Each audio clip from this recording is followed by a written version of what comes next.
Bonjour tout le monde. J'espère que vous allez bien et que vous avez bien pu lire sous ce soleil qui est enfin arrivé. Alors bon, c'est vrai que ce week-end j'ai beaucoup lu grâce au marathon de Burkina Faso. Donc c'est vrai que j'ai pu lire vraiment énormément. Et puis avant ça, j'ai quand même réussi à lire 2 livres. Et c'est vrai que c'est assez long à lire chaque fois, donc j'ai que 2 livres à vous présenter avant ce marathon. Il s'agit de Drist, la légende de Drist de Salvatore, le tome 5, Les torrents d'argent. Donc, de nouveau, que du bonheur, une lecture absolument géniale. Salvatore, c'est vraiment bien inséré de nouveaux éléments et de nouveaux personnages dans le récit, ce qui fait que je trouve que c'est pas du tout une saga qui s'essouffle. Au contraire. Donc ici, il y a Drist, Régis et Wulfgar qui accompagnent le nain Bruenor à la recherche de la cité de ses ancêtres qu'il a connu enfant et qu'il a dû fuir. Donc vraiment, comme d'habitude, j'ai envie de dire, beaucoup de plaisir. Ensuite, j'ai lu, alors c'était une lecture commune pour fin mars, et puis bon, j'ai directement annoncé que je n'y arriverais pas. Donc effectivement, j'ai mis 2 semaines de plus pour le lire, ce qui fait que j'ai, ouais, ce côté, il y a moins de reflets. Cette nuit-là, donc, de Linwood Barclay, j'ai lu. C'était offert par Aurelan, au swap Nuit de Terreur en juin-juillet 2012. Donc, vraiment, un thriller très sympathique, raconté par la voix du mari de l'héroïne. Donc, ça, c'est peut-être la chose la plus atypique, parce que, effectivement, souvent, c'est soit un récit au il, soit un jeu. Le jeu étant le narrateur principal, le héros principal. Donc là, pas du tout. J'ai trouvé que c'était vraiment un milieu. J'ai beaucoup aimé parce que voilà, c'était quelqu'un de proche de l'héroïne, mais qui avait assez de distance pour arriver à analyser les choses. Parce que c'est vrai que ce qui arrive à Cynthia, donc l'héroïne, qui à 14 ans se réveille un matin, sa famille a disparu, ils les ont jamais retrouvés. Donc c'est très perturbant. Et 25 ans après, on le sait à la fin, mais il y a quelque chose qui se met en route, qui fait que voilà, il y a tout qui est relancé et elle perd complètement la tête, Cynthia. Ce qui fait que j'ai apprécié d'avoir le point de vue de son mari plutôt. Sinon, ça aurait donné un trait vraiment très psychologique et ça, j'aime pas. Donc non, là, c'est un bon rythme, des bons personnages, un peu des clichés au niveau de certains, mais ça passe, ça se lit tout seul, la tension il monte peu à peu, elle éclate à la fin, une fin d'ailleurs très logique, j'ai trouvé. Souvent les trieurs on est déçus parce que la fin est soit trop grosse, soit justement trop faible en révélation par rapport à la pression qu'il y avait. Mais là, j'ai trouvé que c'était vraiment très bien dosé.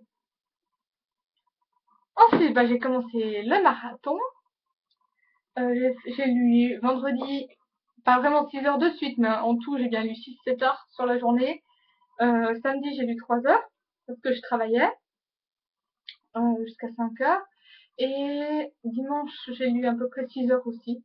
Ce qui fait que voilà, j'ai beaucoup lu. Ah oui, j'ai lu quand même samedi soir. Après mes 3 heures, j'ai encore lu au lit.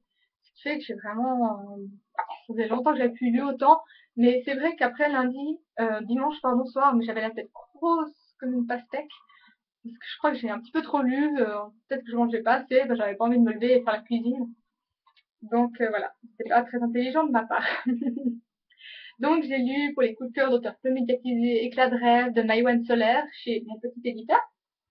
Donc vraiment, comment dire, euh, ainsi que je suis partagée. Si vous voulez, c'est de la fantaisie, on est dans un autre monde. Et il y a un cartographe au service du roi qui découvre peu à peu une civilisation disparue à travers des écrits. Donc il est absolument fasciné par leur mode de vie et il se demande pourquoi ils sont disparus. Ce qui fait qu'au bout d'un certain temps, il va partir en expédition sur cette île pour trouver les ruines et essayer de découvrir ce qui s'est passé. Donc, en tant que tel, vraiment un énorme potentiel. Mais euh, des descriptions trop peu présentes, ou quand il y en avait, c'était écrit avec des phrases tournées de telle sorte. C'était extrêmement bien écrit. Ça, vraiment, je dois l'avouer.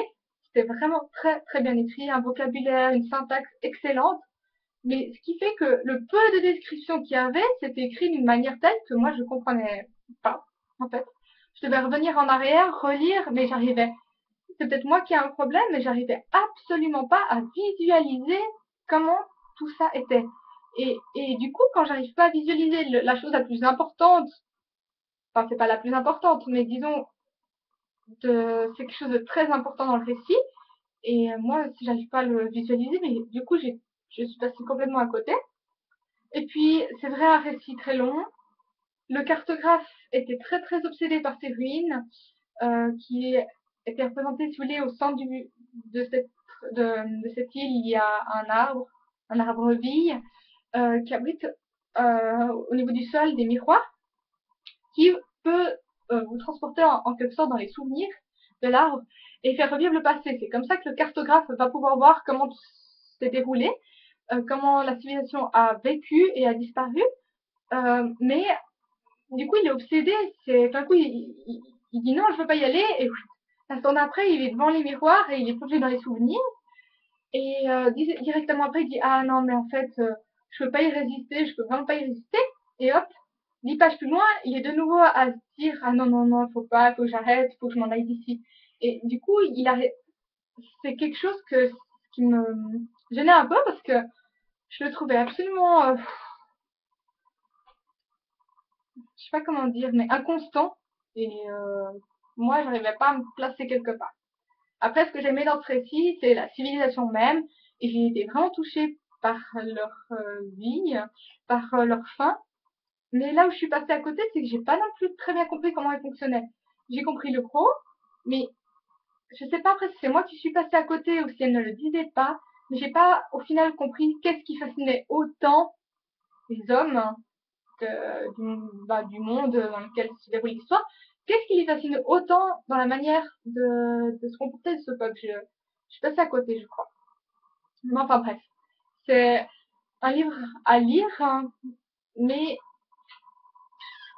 je j'avoue, j'ai de la peine à rester objective parce que j'ai vraiment l'impression d'être passée à côté de choses qui ont fait que je n'ai pas pu apprécier le roman, alors qu'il a beaucoup de potentiel. J'ai vraiment senti du potentiel dans ce livre, mais ouais, je suis passée à côté.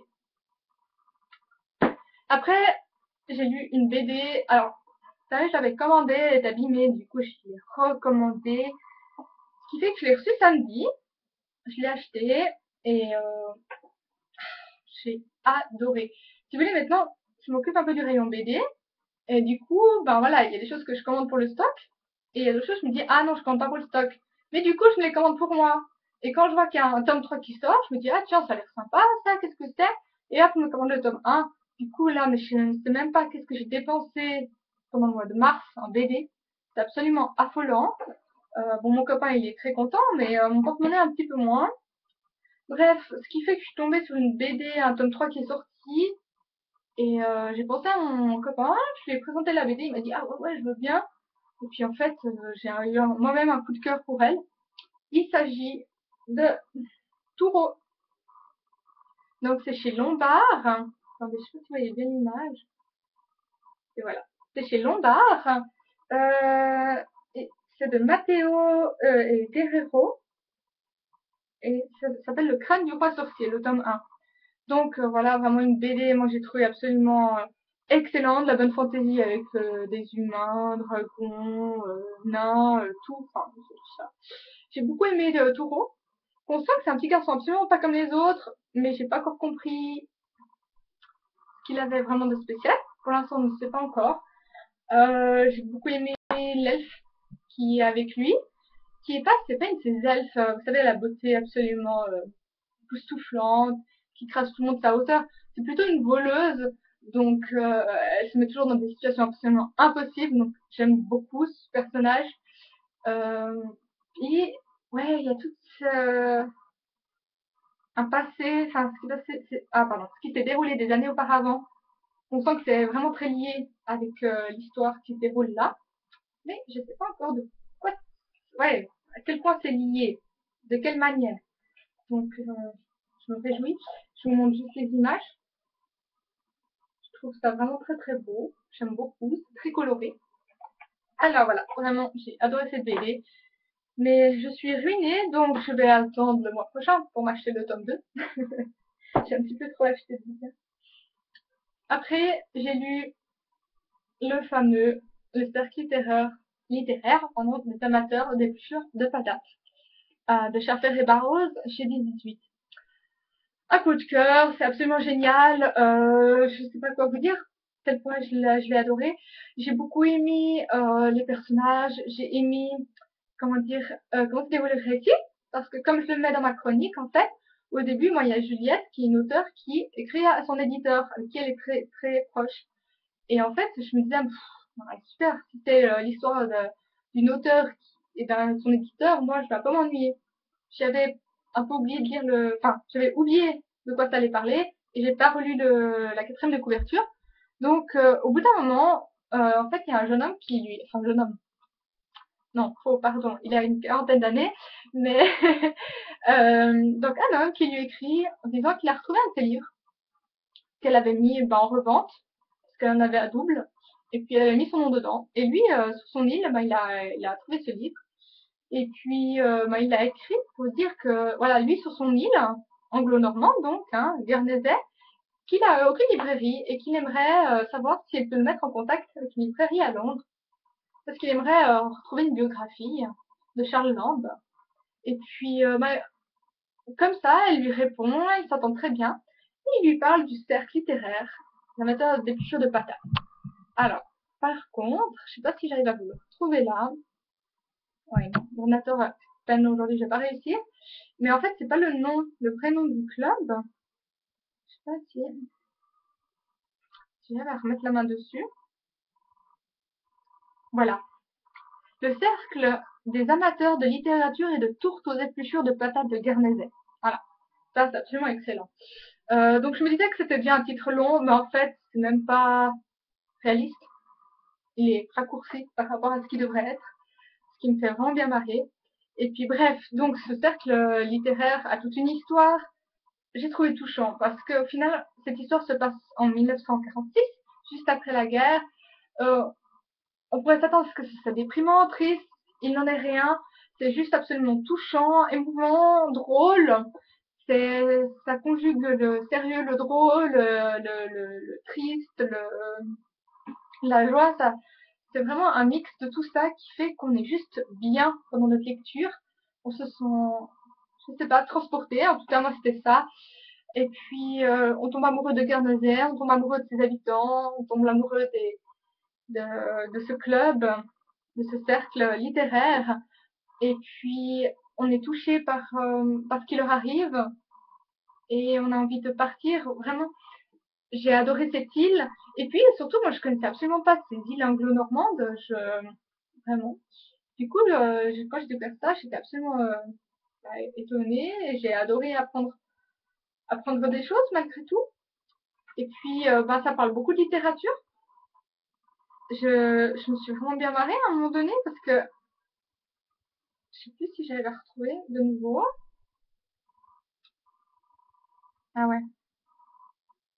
En bref, voilà, je pense que c'est le genre de choses que que ça fait marrer comme moi, mais quand, quand il parle des librairies, des clients, enfin, ça m'a bien fait marrer. Et puis, elle dit, j'adore faire les librairies, rencontrer les libraires, c'est vraiment une espèce à part. Aucun être doué de raison ne deviendrait vendeur en librairie pour l'argent, ce qui est vrai. Et aucun commerçant doué de raison ne voudrait en posséder une, ce qui est aussi vrai. La marge de profit est trop faible. Doublement vrai. Il ne reste donc plus que l'amour des lecteurs et de la lecture pour les y pousser. L'idée d'avoir la primeur des nouveaux livres. Alors ça, moi j'étais mort de rire, c'est absolument vrai. Et puis à la fin, elle parle des clients, qui dit que puis quand ils sont assez futés pour ne pas croire au baratin de l'éditeur, donc du quatrième de couverture sur les livres, ils vous posent les fameuses 3 questions. 1. De quoi ça parle? 2. Vous l'avez lu? 3. C'est bien? Et c'est absolument ça. Ça arrive pas tous les jours, mais c'est le cliché du client en librairie. Et du coup, ça m'a bien fait marrer. Et en plus de ça, c'est vrai, il cite beaucoup les auteurs, il cite même Orgueil et Préjugés, Jane Eyre. C'était vraiment aussi très enrichissant au niveau littéraire, parce qu'il y a beaucoup de citations, enfin bref, j'ai absolument adoré. Et puis enfin, mon dernier, il s'agit... Attendez-moi, je perds tous mes bouquins. Voilà. Alors. La princesse maudite des Royaumes Invisibles de Julie Kagawa chez Darky. Alors voilà, vraiment une saga qu'on m'avait beaucoup parlé. Et alors, je vais déjà vous dire, j'ai beaucoup aimé et ça, il y a des choses qui m'ont dérangé.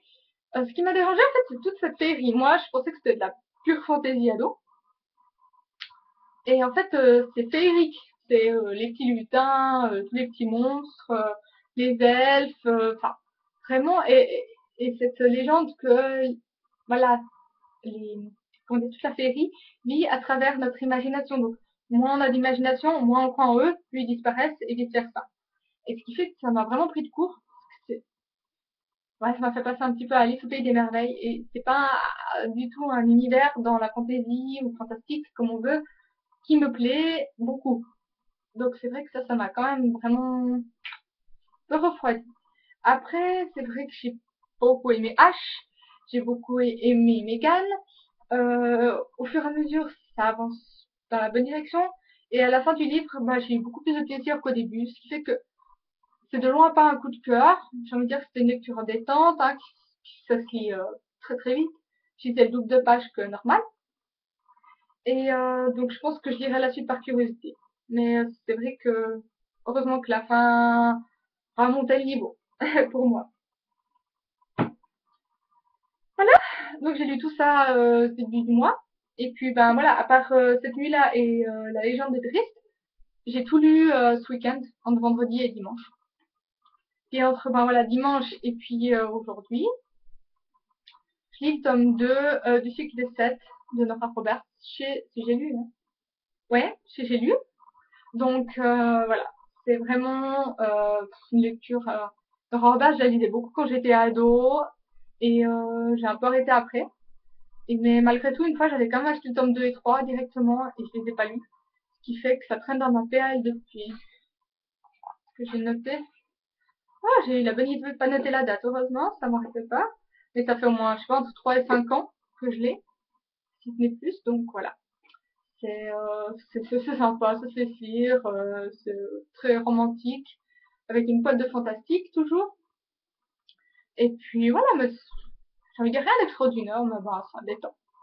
Et ça fait du bien aussi une lecture détente, des fois. Alors voilà, euh, ben, pour les chroniques, je rattrape mon retard, je crois que j'en ai plus qu'une à faire. C'est tout sur mon blog, ainsi que mon prévisionnel pour le mois d'avril. Donc là, je m'en mets les pinceaux, je vais même pas essayer de vous dire qu'est-ce que je compte lire encore pour la fin du mois. Mais bah, j'espère que je vais bien pouvoir avancer, c'est bien parti. Donc voilà, bah, j'espère que vous avez fait de bonnes découvertes. Si vous avez lu les livres que j'ai lus aussi, c'est volontiers que je prends vos avis pour qu'on en discute. Et puis bah, sinon, je vous souhaite très très bonne lecture. Je vous souhaite aussi de bien pouvoir prendre le soleil. Ça fait vraiment du bien. Et puis bah, bonne fin de journée en attendant. Ciao ciao.